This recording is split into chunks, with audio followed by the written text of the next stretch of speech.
Hello friends and welcome to the Exams Made Simple, and we are back again with the Hindu complete newspaper analysis for 7th of May 2020.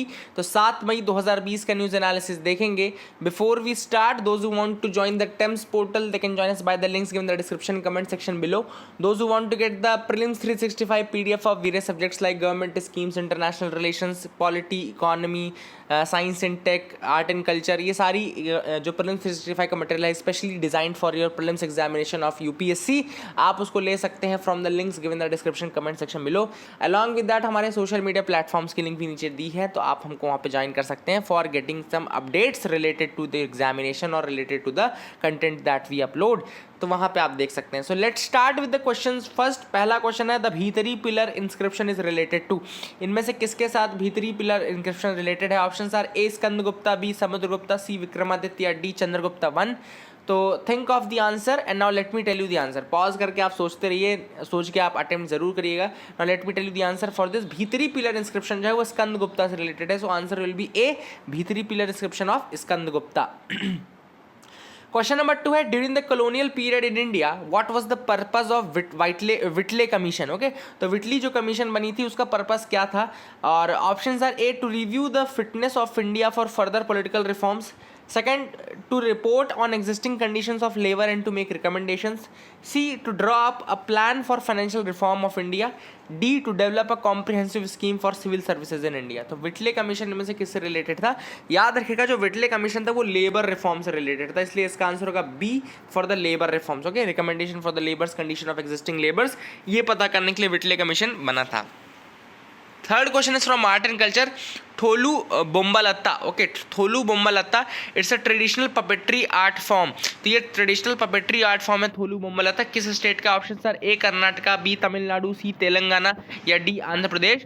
Think of the answer and now let me tell you the answer. Answer for this will be D Andhra Pradesh. इसका answer जो होगा वो D Andhra Pradesh होगा. So these were the 3 questions for you today. I hope you learned something from these questions as well. And let's now move to the news analysis part. तो जैसा कि हम लोग पहले न्यूज़ एनालिसिस पार्ट से पहले हम map of the day discuss करते हैं, तो map of the day discuss करेंगे. आज का जो मैप मैंने लिया है वो एनसीईआरटी का ज्योग्राफी बुक क्लास 12th का इंडियन आयरन स्टील प्लांट्स के लिए है. तो आयरन स्टील प्लांट्स इंडिया में कौन कौन से हैं क्या है, तो इसके बारे में थोड़ा देख लेते हैं. सबसे पहली बात आपको दिखा देता हूँ जो मेजर 3 बने थे हमारे उस टाइम पे जब हम आज़ाद हुए. तो उसके बाद जब सेकंड 5 ईयर प्लान शुरू हुआ, सेकंड 5 ईयर प्लान के टाइम पे हमने स्टार्टिंग की बेसिकली जो steel iron steel power plants है उनका, आयरन स्टील प्लांट्स का, ठीक है ना. तो बेसिकली जो सेकंड 5 ईयर प्लान था वो महालनोबिस के उस पर बेस्ड था. महालनोबिस प्लान बोलते थे उसको. पहला जो 5 ईयर प्लान था वो हैरड एंड डोमर मॉडल कहलाता है, ठीक है ना. तो याद रखिएगा हैरड एंड डोमर पे पहला 5 ईयर प्लान बेस्ड था. दूसरा जो आपका है वो महालनोबिस पे बेस्ड था, ठीक है ना. तो आपको यहाँ पे दिख रहा होगा सबसे पहले जो ये वाला रीजन आपका छत्तीसगढ़ में आपको भिलाई का स्टील प्लांट दिख रहा होगा. भिलाई का काफ़ी इंपॉर्टेंट है. देन आपको यहाँ पे बोकारो स्टील प्लांट दिख रहा होगा और जमशेदपुर, ये जो है झारखंड वाला रीजन है जहाँ पे बोकारो और जमशेदपुर के आपको प्लांट दिख रहे होंगे. देन आपको दुर्गापुर दिख रहा होगा, वेस्ट बंगाल में है. दुर्गापुर काफ़ी इंपॉर्टेंट है वेस्ट बंगाल में. एंड देन यहाँ पे उड़ीसा में राउरकेला है, ठीक है ना.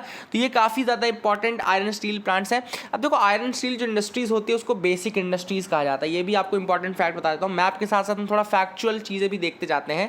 तो सबसे पहली बात मैंने आपको बताया कि फर्स्ट 5 ईयर प्लान जो था वो हैरड डोमर पे बेस्ड था. दूसरा 5 ईयर जो प्लान था वो आपका महालनोबिस मॉडल पे बेस्ड था. इसके अलावा जब मैं बता रहा हूँ कि आयरन स्टील इंडस्ट्रीज को जो है बेसिक इंडस्ट्रीज कहते हैं. अब बेसिक इंडस्ट्रीज क्यों कहते हैं? क्योंकि दूसरी जो इंडस्ट्रीज हैं वो इस इंडस्ट्री पे डिपेंडेंट रहती है. तो ऐसी इंडस्ट्री जिस पे बाकी की इंडस्ट्रीज डिपेंडेंट हो उसे अपन बोलते हैं बेसिक इंडस्ट्री. तो यहाँ पे अपन देख रहे हैं बोकारो मैंने बताया आपको झारखंड में, देन जमशेदपुर झारखंड दिखाया, राउरकेला उड़ीसा दिखाया, दुर्गापुर वेस्ट बंगाल था, भिलाई आपका छत्तीसगढ़ में, और यहाँ पे भद्रावती आपको दिख रहा होगा. ओके, तो भद्रावती जो है वो कर्नाटका में है, ठीक है ना. तो भद्रावती कर्नाटका में. तो ये एनसीईआरटी के हैं जो मेन जो आपके आयरन स्टील प्लांट्स हैं उनके बारे में है. अब आप एनसीईआरटी से ही मैं आपको थोड़ा सा इनके बारे में फैक्चुअल इन्फॉर्मेशन है. अब जैसे दुर्गापुर है, भिलाई है, जैसे चलो भिलाई से स्टार्ट करते हैं। तो Bhilai steel plant was established with Russian collaboration in the Durg district of Chhattisgarh and started its production in 1959। तो भिलाई जो स्टील प्लांट है, भिलाई स्टील प्लांट, उसने 1959 से अपना प्रोडक्शन शुरू किया और वो रशिया की कोलैबोरेशन, रशिया की मदद से बनाया गया था। याद रखिएगा Bhilai steel plant. Important facts हैं ये, बहुत ज़्यादा एग्जाम में पूछा जाता है, क्रोनोलॉजी पूछ सकता है आपसे, नॉर्थ टू साउथ अरेंज करने के लिए पूछ सकता है स्टील पावर प्लांट्स को नाम दे करके। इसके अलावा ये जब किसके कोलैबोरेशन के साथ बनाया गया था उसे मैच द कॉलम में पूछ सकता है, तो कुछ भी ऐसा क्वेश्चन आ सकता है। तो भिलाई स्टील प्लांट याद रखिएगा, रशियन कोलैबोरेशन से 1959 में इसने अपना प्रोडक्शन स्टार्ट किया, ठीक है ना। और दल्ली राजरा जो माइन है वहाँ से आयरन ओर आता है इसका, ठीक है, दल्ली राजरा। और कोल जो है वो कोरबा करगाली कोलफील्ड से आता है, ठीक है ना। तो ये भी आप फैक्ट याद रख सकते हैं। दूसरा जो स्टील प्लांट हमने दुर्गापुर का देखा वेस्ट बंगाल में, it was setup with the government of United kingdom. तो दुर्गापुर का जो प्लांट है वो भिलाई का किससे, रशियन से, भिलाई रशिया। इसके बाद दुर्गापुर का जो है वो आपका यूके के कोलैबोरेशन से आया, दुर्गापुर का यूके के कोलैबोरेशन से बना। और ये जो प्रोडक्शन स्टार्ट हुआ दुर्गापुर का वो 1962 में हुआ। तो 1959 देखो सबसे पहले भिलाई में हुआ, फिर उसके बाद दुर्गापुर में 1962 में शुरू हो गया था, ठीक है ना। एंड इस बेसिकली जो कोल बेल्ट है यहाँ पे वो रानीगंज और झारिया कोल बेल्ट है। एंड आयरन और इसका नोआ मुंडी से आता है, ठीक है। तो नोआ मुंडी से आयरन और आता है और रानीगंज एंड झारिया में इसकी कोल बेल्ट है, ठीक है ना। तो ये भी इंपॉर्टेंट फैक्टर जो आप याद रख सकते हैं, ठीक है। इसके अलावा और आगे मूव करते हैं, wait for a second, okay, Bokaro steel plant पे आते हैं। तो बोकारो स्टील प्लांट जो है वो 1964 में सेटअप हुआ, 1959 में भिलाई, 62 में आपका दुर्गापुर। अब आपका बोकारो स्टील प्लांट पे आते हैं। बोकारो 1964 में बना बोकारो में, और ये भी रशियन कोलैबोरेशन बना। देख रहे हो भिलाई बी से है, रशिया, बोकारो बी से स्टार्ट है, रशिया। तो ये बी वाले जो हैं वो आपके रशियन कोलैबोरेशन से बने हैं, और आपका जो दुर्गापुर वाला है वो आपका यूके के कोलैबोरेशन से बना। तो इस तरह से आप याद भी रख सकते हैं। तो आपका जो बोकारो स्टील प्लांट है 1964 में, 1959 में भिलाई, 1962 में आपका दुर्गापुर, और उसके बाद 1964 में आपका बोकारो सेटअप हुआ रशियन कोलैबोरेशन के साथ, ठीक है ना। तो ये भी इंपॉर्टेंट है, याद रखिएगा, ठीक है ना। इसके अलावा एक विजयनगर स्टील प्लांट भी है जो आपका कर्नाटका में है। विजयनगर स्टील प्लांट जो है वो आपका कर्नाटका में ही है, और इसका जो आयरन ओर आता है, आयरन ओर और लाइमस्टोन भी यूज़ करता है ये। तो लोकल आयरन ओर और स्टील प्लांट यूज़ करता है। एक सलेम स्टील प्लांट है जो आपका तमिलनाडु में 1982 में कमीशन हुआ था। तो सलेम जो स्टील प्लांट है वो आपका 1982 में तमिलनाडु में इस्टेब्लिश किया गया था। तो ये भी आप याद रख सकते हैं। इसके अलावा steel authority of India limited was created in 1973। जो इसके अलावा जो फैक्ट्स है कि 1973 में आपका सेल बनाया गया था, ये भी आप याद रख सकते हैं। तो ये सारे जो इंपॉर्टेंट फैक्ट्स हैं, आई होप आपको क्लैरिटी आ गई होगी। मैंने एनसीईआरटी उन सब का यूज़ करके इसलिए बताया ताकि आप ज़्यादा से ज़्यादा चीज़ें जानें और आपका कोई पार्ट मिस ना होने पाए, ठीक है ना। तो वो हमारा बेसिक एम रहता है of giving you the content regarding this, याद रखिएगा, ठीक है ना। Now let's come to the news analysis part. मैं आपको न्यूज़ एनालिसिस यहीं से बताता हूँ। पहली जो न्यूज़ हम डिस्कस करेंगे वो है इकरा डाउनग्रेड्स इडलवीज डेट। अब यहाँ पे जो न्यूज़ थी वो थी इकरा जो है उसने एक इडलवीज की जो डेट है उसको डाउनग्रेड किया है रेटिंग को। अब है क्या इकरा, है क्या इकरा? स्टैंड्स फॉर बेसिकली आपका ये एक इकरा लिमिटेड करके इंडिपेंडेंट एजेंसी है जो कि क्रेडिट रेटिंग एजेंसी है, and it is professional investment information agency. तो क्या होता है, जैसे आपको इन्वेस्टमेंट करना है तो आपको कहाँ पे इन्वेस्टमेंट करना चाहिए उसके रिगार्डिंग आपको ये इन्फॉर्मेशन प्रोवाइड करेगा। इसलिए ये independent professional investment information company कहलाती है, ठीक है ना। प्रोफेशनल इन्वेस्टमेंट इंफॉर्मेशन कंपनी क्यों? क्योंकि आपको इन्वेस्टमेंट रिगार्डिंग इंफॉर्मेशन प्रोवाइड करती है। साथ ही एक क्रेडिट रेटिंग एजेंसी है, ओके। तो क्रेडिट रेटिंग एजेंसी का मतलब क्या होता है कि आपको पता चल जाएगा किसी भी, अगर आपको इन्वेस्ट करना है कहीं पे तो उनकी क्रेडिट देख करके, उनकी रेटिंग देख करके आप समझ जाओगे कि ये क्रेडिबल है या नहीं है, ठीक है ना। रेटिंग्स का यूज़ क्या होता है कि आपको इन्वेस्टमेंट अगर करना है तो आपको पता चल जाएगा कि यार ये अच्छा बॉन्ड है, यहाँ पे आप इन्वेस्ट कर सकते हैं, अच्छा डेट फंड है, यहाँ पे इन्वेस्ट कर सकते हैं, इस पर नहीं कर सकते। तो वो रेटिंग का फायदा वहाँ मिलता है। तो ये क्रेडिट रेटिंग एजेंसी है।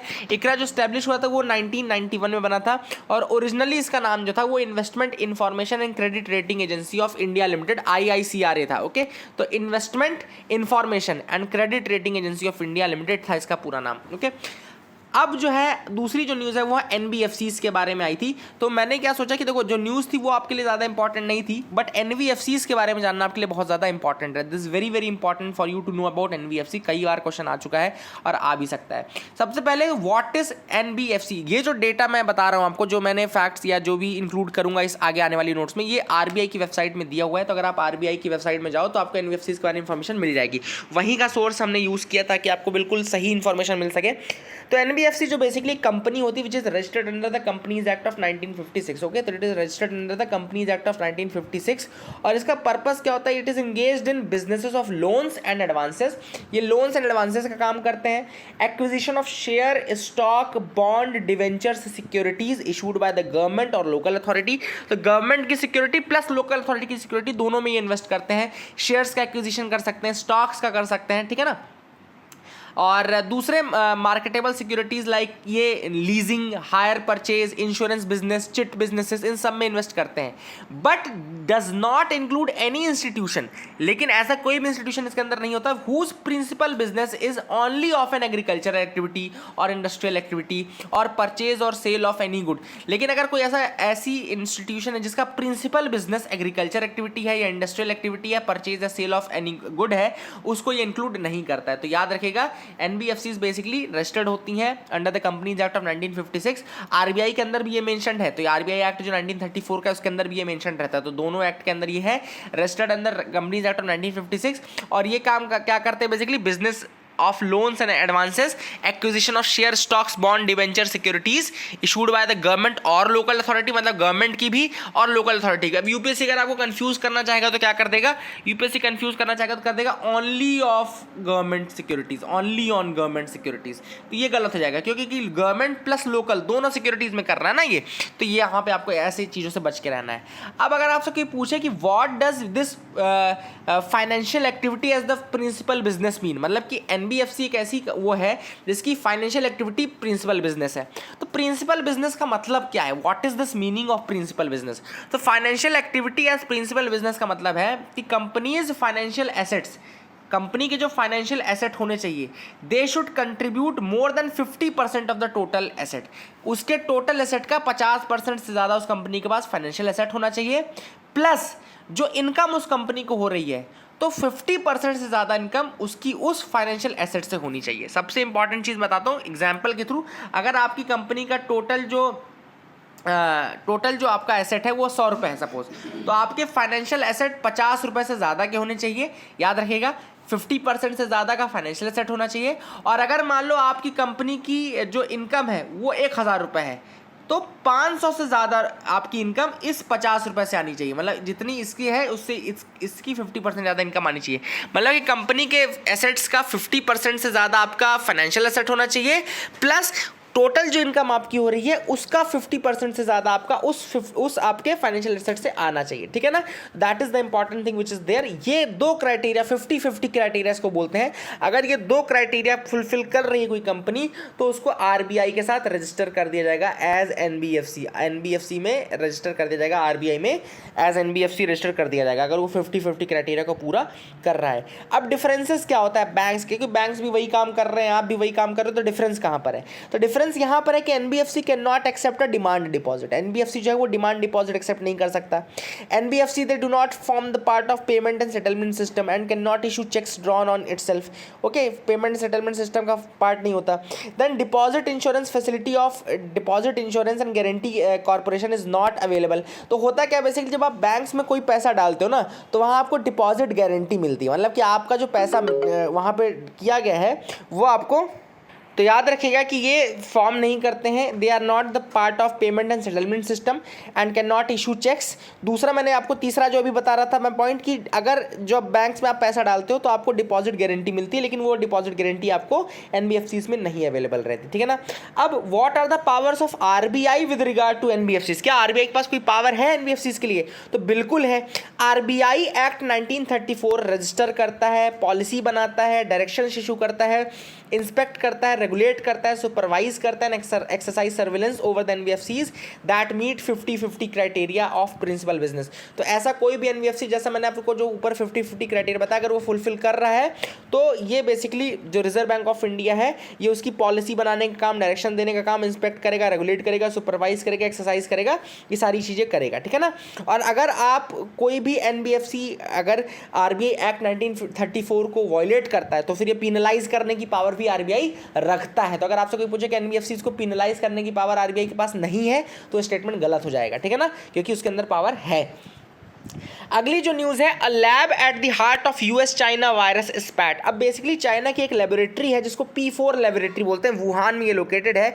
ये काफ़ी ज़्यादा भी रडार में आई because of the America's acquisition की ये जो लैब है P4 आपकी, ये एक सोर्स ऑफ कोरोना वायरस हो सकता है। This is the thing where all corona कोविड-19 स्टार्टेड। ओके, तो चाइनीज़ लेबोरेटरी जिसका नाम है P4 लेबोरेटरी और वुहान में ये लोकेटेड है और इसके कारण one of the most dangerous disease जो कह सकते हैं इस समय की कोविड-19 वो फैली है, ऐसा अमेरिका का एक्विजिशन है। थोड़ा सा इस लैब के बारे में बताता हूँ जो कि आया है आज पेपर में उसके अकॉर्डिंग। तो Wuhan institute basically it is this laboratory is the largest virus bank in Asia. ये एशिया का सबसे बड़ा वायरस बैंक है जहाँ 1500 से ज़्यादा स्ट्रेन्स वायरसेस के प्रिजर्व किए गए हैं। This complex contains Asia's first maximum security lab equipped to handle class 4 pathogens. इसीलिए इसको P4 कहा जाता है क्योंकि क्लास 4 पैथोजेंस को ये हैंडल करने का काम करता है, जैसे कि इबोला हो गया क्लास 4 पैथोजन में।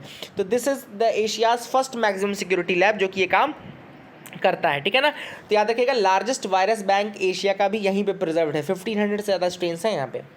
अगली जो न्यूज़ है, European economy faces historic recession. Okay, तो यहाँ पे मैं आपको एक बार न्यूज़ दिखा देता हूँ। तो एक बार मैं आपको दिखा देता हूँ कहाँ कहाँ हमने बताया। इकरा डाउनग्रेड्स यहाँ से पहली न्यूज़ हमने उठाई थी। ओके, इसके बाद ऊपर हम आए थे और यहाँ पे एनबीएफसीज़ का न्यूज़ हमने डिस्कस किया था। आगे हम मूव करते हैं और यहाँ पर आ जाते हैं जहाँ पे a lab at the heart of US China spat हमने डिस्कस किया। और अब हम डिस्कस कर रहे हैं European economy faces historic recession. Okay, तो अब आगे मूव करते हैं जो यूरोपियन इकोनॉमी है उसमें किस तरह से रिसेशन है, क्या रिसेशन होता है और क्या चीज़ें होती हैं, डिप्रेशन में क्या डिफरेंस है, ये सारी चीज़ हम डिस्कस करते हैं। तो रिसेशन क्या होता है बेसिकली, सबसे पहली चीज़ recession National Bureau of Economic Research ने डिफाइन किया है as a significant decline in economic activity over extended period of time. Okay, तो जब इकोनॉमिक एक्टिविटी में डिक्लाइन देखने को मिलता है, इकोनॉमिक एक्टिविटी में क्या क्या आता है, क्या सिर्फ जीडीपी आता है? नहीं, रिसेशन जब होता है तो जीडीपी तो आपका डिक्रीज होता ही है, श्रिंक होता ही होता है। उसके साथ आपकी इनकम, आपका एम्प्लॉयमेंट, आपका इंडस्ट्रियल प्रोडक्शन, आपकी रिटेल सेल, ये सारी चीज़ें डिक्रीज हो जाती हैं, ठीक है ना। तो ये जब चीज़ें 2 कंसेक्यूटिव क्वार्टर्स, 2 कंसेक्यूटिव क्वार्टर तक ये डिक्लाइन अगर हो रहा है तो जीडीपी आपकी रिसेशन में मानी जाती है, ठीक है ना। आपकी जो इकोनॉमी है वो रिसेशन में मानी जाती है अगर 2 कंसेक्यूटिव क्वार्टर्स तक income, employment, industrial production, retail sale, ये सारी चीज़ें अगर डिक्लाइन कर रही हैं तो, ठीक है ना। अब ये होता कैसे है? होता ये ऐसे है बेसिकली कि अनएम्प्लॉयमेंट अगर बढ़ रहा है सपोज, तो कंज्यूमर्स क्या करेंगे, they will save more and spend less. अगर अनएम्प्लॉयमेंट बढ़ गया है तो consumers will save more and spend less, लोगों के पास डिस्पोजेबल इनकम कम होगी। अब जब लोगों के पास डिस्पोजेबल इनकम कम होगी तो प्रेशर किस पे बढ़ेगा? बिजनेसेस पे प्रेशर बढ़ेगा। उनका जो माल था वो बिकेगा नहीं, माल जब बिकेगा नहीं तो नया प्रोडक्शन नहीं करेंगे, they will not produce new things. अगर न्यू थिंग्स प्रोड्यूस नहीं कर रहे हैं तो फिर वो कॉस्ट कटिंग करने के लिए क्या करेंगे, वो रिट्रेंचमेंट या लोगों को हटाना शुरू करेंगे, तो वहाँ से और जॉबलेसनेस आएगी, और जॉबलेसनेस से और ज़्यादा ये चीज़ डीप हो जाएगी। तो basically this recession it's a vicious cycle. जैसे एक विशियस साइकिल स्टार्ट हो जाती है कि एक प्रॉब्लम से अल्टीमेटली वही प्रॉब्लम दोबारा आ जाएगी, ठीक है ना। तो ये चीज़ें होंगी।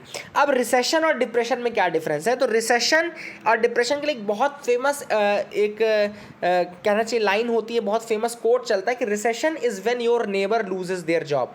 रिसेशन तब होता है जब आपका पड़ोसी जॉब लूज कर दे, depression is when you lose yours. Okay, तो recession is when your neighbour loses the job and depression is when you lose yours. तो जब प्रोलॉन्ग्ड रिसेशन आएगा, रिसेशन क्या होता है, 2 क्वार्टर में मान रहे ना, जब यही रिसेशन प्रोलॉन्ग्ड हो जाए, एक पूरे डिकेड तक चल जाए, 8-10 साल 11 साल तक रिसेशन चल रहा है, तो फिर उसको हम डिप्रेशन बोलते हैं। जैसे कि ग्रेट इकोनॉमिक डिप्रेशन जो आया था 1930s के टाइम पे, तो वो जो ग्रेट इकोनॉमिक डिप्रेशन था वो डिकेड लॉन्ग, ऐसे जब डिकेड लॉन्ग चलता है तो रिसेशन अगर बहुत ज़्यादा लंबा खिंच गया तो फिर वो डिप्रेशन में कन्वर्ट हो जाता है, ठीक है ना, याद रखिएगा। अब यूरोपियन यूनियन की कंट्रीज में बेसिकली रिसेशन का टाइम चल रहा है, तो उसके बारे में भी जानना जरूरी है।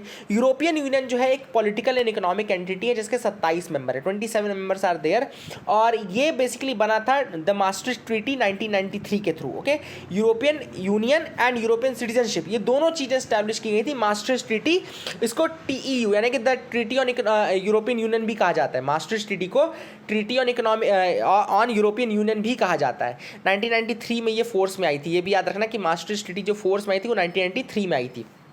इसके अलावा 2 ट्रीटी और हैं, ट्रीटी ऑफ पेरिस 1951 की और ट्रीटी ऑफ रोम जिसको कि TEFU भी कहा जाता है 1957 का। ओके, तो यूरोपियन यूनियन का जो ओरिजिन है वो इन दोनों मतलब ट्रीटीज से बनने वाले इंस्टीट्यूशंस के मर्जर से देखा जाता है। यूरोपियन यूनियन तो फाइनली हमने 1993 में बोला कि चलो मास्टर्स ट्रीटी है, the treaty on economic on European union है, और जो बेसिकली 2 इनिशियल इंस्टीट्यूट्स थे वो था European coal and steel community जिसको ECSC बोलते हैं, वो ट्रीटी ऑफ पेरिस 1951 से बना था, और दूसरा है यूरोपियन इकोनॉमिक कम्युनिटी।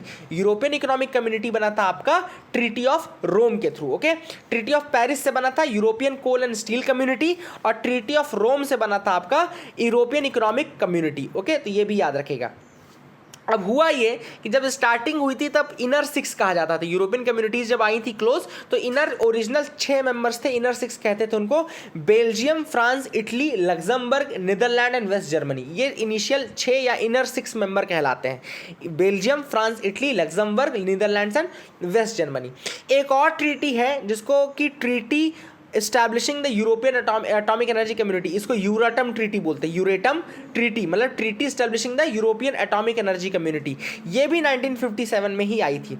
एक और इंपॉर्टेंट ट्रीटी है यूरोपियन यूनियन की हिस्ट्री में, वो है 2007 की लिस्बन ट्रीटी। तो लिस्बन ट्रीटी बेसिकली अमेंड करती है यूरेटम ट्रीटी को, ट्रीटी ऑन यूरोपियन यूनियन को, एंड TEF यानी कि ट्रीटी ऑफ जो आपका जो रोम की ट्रीटी है उसको, इन तीनों को अमेंड करने का काम करती है। इसी लिस्बन ट्रीटी में याद रखिएगा, इसी लिस्बन ट्रीटी में 2009 में ये फोर्स में आई थी। लिस्बन ट्रीटी जो फोर्स में आई थी 2009 में आई थी, 2007 में स्टार्ट हुआ था साइन करना और 2009 में ये फोर्स में आई। तो जो आर्टिकल 50 है, आर्टिकल 50 है वो treaty on economic on European union की आर्टिकल 50 है। ओके, तो ट्रीटी ऑन यूरोपियन यूनियन का आर्टिकल 50 है, यानी कि लिस्बन ट्रीटी जो फाइनली उसमें आया, उसमें ये सब कुछ आर्टिकल 50 में मेंशन्ड है कि किस तरीके से अगर कोई स्टेट EU को छोड़ना चाहे तो मेंशन्ड है। तो अगर आपसे कोई पूछता है कि किस आर्टिकल के तहत लिस्बन ट्रीटी के, या आपको कहना चाहिए कि किस आर्टिकल के तहत अभी बेसिकली ब्रिटेन ने ब्रेग्जिट किया, तो वो आपका आर्टिकल 50 हो जाएगा लिस्बन ट्रीटी का, ठीक है ना, याद रखेगा। अगली जो न्यूज़ है वो है pigs die of suspected hog cholera in Meghalaya. अब जो पिग्स हैं वो हॉग कॉलेरा की वजह से मेघालय में इनकी डेथ हो रही है। अब हो क्या रहा है बेसिकली मेघालय में, चलो हॉग कॉलेरा से डेथ हो रही है, हॉग कॉलेरा को क्लासिक स्वाइन फीवर भी कहा जाता है, तो हॉग कॉलेरा को क्लासिक स्वाइन फीवर कहा जाता है। इसके अलावा असम में इस समय एक और का कॉज है मेजर पिग्स की डेथ का, वो है अफ्रीकन स्वाइन फीवर। तो अफ्रीकन स्वाइन फीवर बेसिकली जो कि पहली बार इंडियन सब कॉन्टिनेंट में देखा गया है, ये पहली बार इंडियन सब कॉन्टिनेंट में देखा गया है, और ये पिग से पिग को ट्रांसमिट होता है, ये भी याद रखिएगा। और अफ्रीकन स्वाइन फीवर से असम में बहुत ज़्यादा डेथ हो रही है, और जो हॉग कॉलेरा है यानी कि जो क्लासिक स्वाइन फीवर है, क्लासिकल स्वाइन फीवर है, उसके थ्रू आपका मेघालय में पिग्स की डेथ देखने को मिल रही है। तो ये आप याद रखिएगा, these were the important facts from the news analysis part. काफ़ी ज़्यादा कुछ सीखने को मिला होगा आपको, हर चीज़ ही नई थी लगभग, तो ये सारी इंपॉर्टेंट चीज़ें थी। एडिटोरियल सेक्शन में आते एक बार मैं आपको एडिटोरियल दिखा देता हूँ, कौन कौन से हम एडिटोरियल डिस्कस करेंगे। तो एडिटोरियल सेक्शन में जब आएंगे हम, let me show you the news item, pigs die suspected hog cholera in Meghalaya, ये भी हमने न्यूज़ डिस्कस कर ली है ना। तो आगे मूव करते हैं और देखते हैं कि एडिटोरियल सेक्शन में हम क्या डिस्कस करेंगे। पहला एडिटोरियल यहाँ पे हम डिस्कस कर रहे हैं rent control एमिड pandemic, rent control एमिड pandemic. तो अब ये बेसिकली क्यों आर्टिकल लाया गया है कि अभी रिसेंटली बहुत सारे जो टेनेंट्स हैं उन्होंने ये कहा है लैंडलॉर्ड से कि आप हमसे 1 या 2 महीने का किराया ना लें, you should forgive a rent of 1 or 2 month specially for the poor migrant families. जो पुअर माइग्रेंट फैमिलीज के स्पेशली उनकी आपको रेंट माफ़ कर देना चाहिए फॉर 1 or 2 month। ऐसा काफ़ी ज़्यादा कॉल लैंडलॉर्ड्स को किया जा रहा है। गवर्नमेंट का अप्रोच क्या रहा है, गवर्नमेंट बेसिकली ऑर्डर कर रहा है लैंडलॉर्ड्स को, या कहना चाहिए रिक्वेस्ट कर रहा है लैंडलॉर्ड से कि आप अभी बेसिकली डिजास्टर मैनेजमेंट एक्ट 2005 को मद्देनजर देखते हुए you should not basically demand the continuation of rental housing arrangement. आपको रेंटल हाउसिंग अरेंजमेंट कंटिन्यू नहीं करना चाहिए और बेसिकली आपको इग्नोर करना चाहिए, स्किप करना चाहिए 1 या 2 मंथ का आपको रेंट बेसिकली।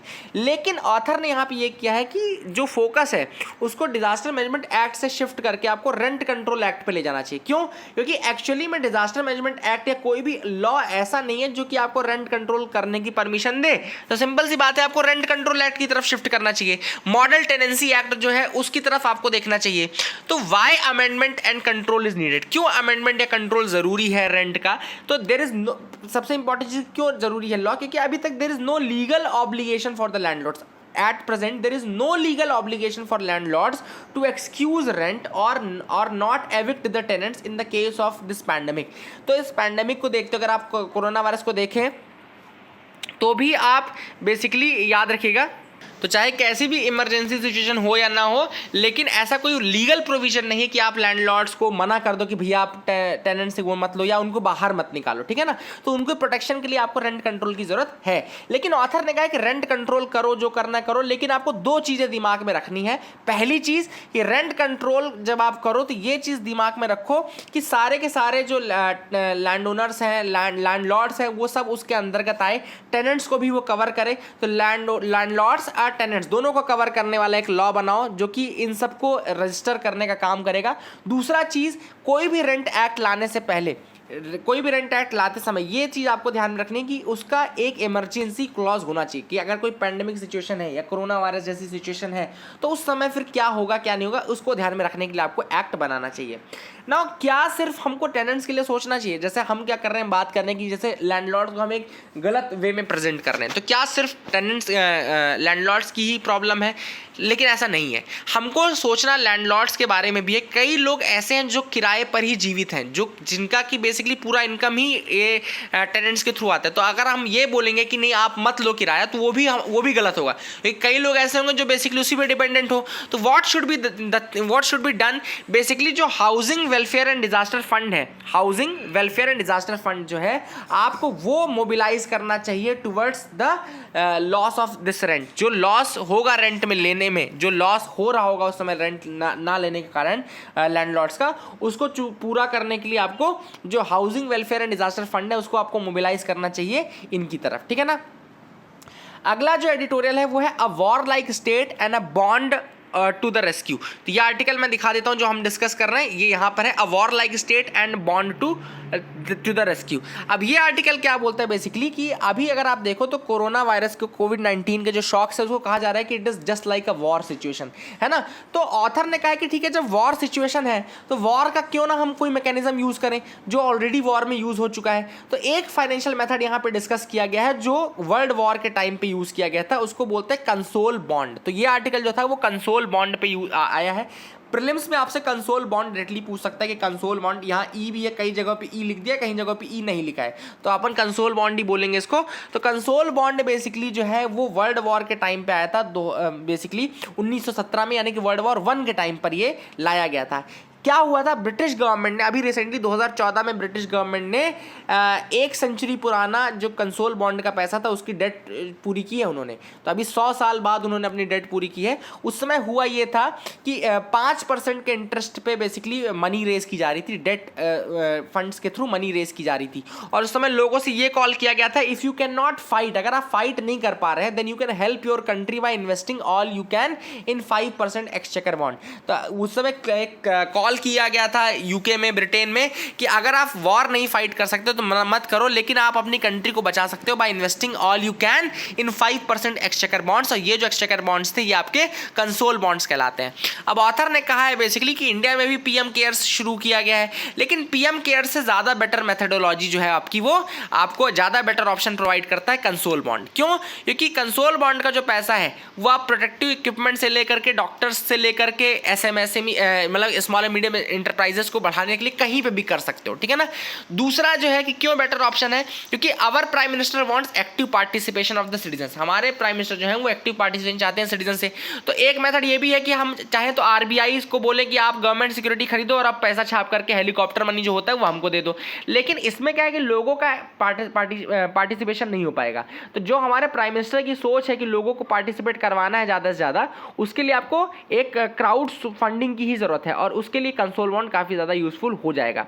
दूसरा ये कि रियल एस्टेट की वैल्यू घटती जा रही है, सेफ हेवन्स जो हैं गोल्ड के और इन सब के, वहाँ पे भी लोगों को ज़्यादा बेनिफिट मिल नहीं रहा है, इसलिए जो कंसोल बॉन्ड होंगे वो काफ़ी ज़्यादा रिस्क फ्री इन्वेस्टमेंट की तरह काम कर सकते हैं। तो ये इस आर्टिकल में डिस्कस किया गया था। तीसरा जो एडिटोरियल हम डिस्कस करेंगे वो है रिससिटेटिंग मल्टीलेटरलिज्म विद इंडियाज हेल्प। अब ये क्या है बेसिकली, यहाँ पे ऑथर ने कहा है कि जो कोऑपरेशन है among the Nations, that is very very important.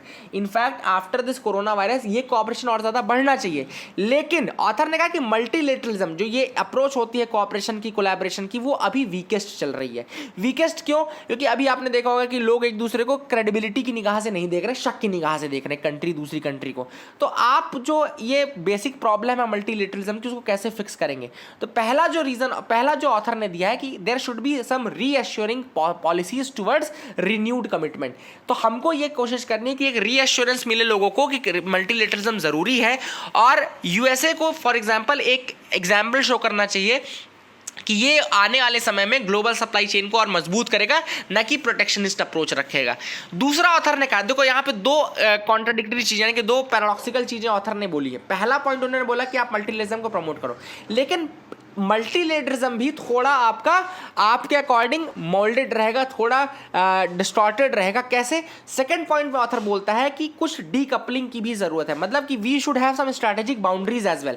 Multilateralism full ऐसा नहीं होना चाहिए, फुल एंड फाइनल, मतलब कि आप एब्सोल्यूट मल्टीलेटरलिज्म नहीं कर सकते। आपको ये समझना चाहिए कि कहाँ पे आपको एक दूसरे के साथ पार्टनरशिप करनी है और कहाँ पे आपको डीकपलिंग, यानी कि कहाँ पे आपको अलग हो जाना है। तो अगर हम समराइज करें दोनों पॉइंट्स को, तो ये है कि that multilateralism which recognises the need for decoupling, मतलब कि एक ऐसा मल्टीलेटरलिज्म की जरूरत है जिसमें कि डीकपलिंग भी हो, मतलब कि close cooperation with some and distancing from some others, मतलब कि we have to have some close cooperation with some nations, like minded nations, and we should distance ourself from some other nations as well, ठीक है ना। Then this revival of multilateralism will give India a role. Okay, तो ये जो basically multilateralism है वो India को एक रोल प्रोवाइड करेगा। तो ऑथर का ये कहना है बेसिकली कि इस रिवाइवल जो होगा मल्टीलेटरलिज्म का, उसमें इंडिया का बहुत बड़ा रोल होगा। क्यों रोल होगा? सबसे पहली चीज़ कि जो दूसरी वेस्टर्न कंट्रीज़ हैं वो चाइना से डीकपल कर रही हैं, चाइना को वो शक की निगाह से देख रही हैं। ऐसे में क्या होगा कि अगर चाइना से वो डीकपलिंग करेंगी, चाइना से दूर भागेंगी कि तो किसी दूसरे नेबर के पास भी तो जाएंगी, तो वो रिस्पॉन्सिबिलिटी इंडिया ले सकता है। दूसरा, India can work with alliance for multilateralism. अब ये अलायंस फॉर मल्टीलेटरलिज्म क्या है? ये एक इनिशिएटिव है जर्मनी और फ्रांस का, याद रखिएगा, जर्मनी एंड फ्रांस का अलायंस फॉर मल्टीलेटरलिज्म एक इनिशिएटिव है। ये यूपीएससी क्वेश्चन प्रीलिम से पूछ सकता है कि अलायंस फॉर मल्टीलेटरलिज्म किन दो कंट्रीज का इनिशिएटिव है, तो जर्मनी और फ्रांस का इनिशिएटिव है। तो हमारी जो कंट्री है इंडिया, वो अलायंस फॉर मल्टीलेटरलिज्म के साथ काम कर सकती है, जर्मनी फ्रांस के साथ काम कर सकती है और शेप कर सकती है, बेसिकली जो अलायंस का एजेंडा है उसको शेप कर सकती है। तो ऑथर ने वही कहा कि ग्लोबल कॉन्फिडेंस जो है मल्टीलेटरलिज्म पे, उसको बढ़ाने की जरूरत है, और India should not leave this opportunity, India should not let this opportunity go. So that was it for the day friends. I hope you like that video. Please do like and subscribe, keep loving us, keep sharing us, keep studying and stay healthy, stay safe, stay inside your home. That is it for the day. Thank you and have a nice day.